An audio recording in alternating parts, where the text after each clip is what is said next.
The polar bear is heading south, and the Mets are feeling the impact. Pete Alonso, New York's franchise leader in home runs, has agreed to a 5-year, $155 million deal with the Baltimore Orioles, ending a wildly successful 7-year run in Queens.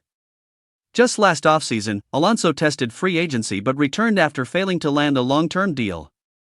This time, agent Scott Boras secured a massive contract for a player who trails only Aaron Judge and Kyle Schwarber in homers since 2019, landing him with a Baltimore team willing to make aggressive moves.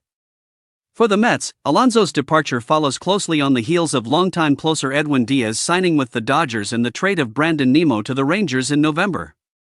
With 3 of their 5 longest-tenured players gone, only Francisco Lindor and Jeff McNeil remain from the core that defined recent Mets history. New York's calamitous 2025 season convinced President of Baseball Operations David Stearns that a roster shakeup was necessary, but fans are anxious about what comes next. Payroll remains a key question. The Mets finished last season with one of the highest payrolls in baseball, yet current figures suggest a significant reduction. With Steve Cohen's resources, however, it's unlikely New York will hesitate to invest in upgrades. Frontline starting pitching remains a priority, with top arms like Framber Valdez, Ranger Suárez, and Japanese newcomer Tatsuya Imai available. Reinforcing the bullpen is also critical, especially after losing Díaz.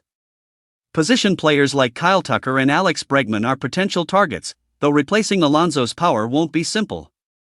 A blockbuster trade is also possible. The Mets boast a revitalized farm system and a surplus of young talent at the big league level.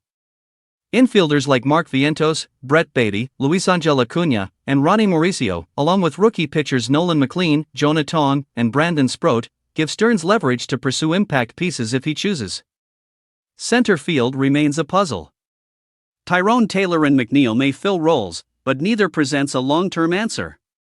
Cody Bellinger fits best in a corner, while Harrison Bader could serve as a second-tier option. The Mets may rely on Taylor as a placeholder until prospects are ready. Finally, the rotation will need careful management.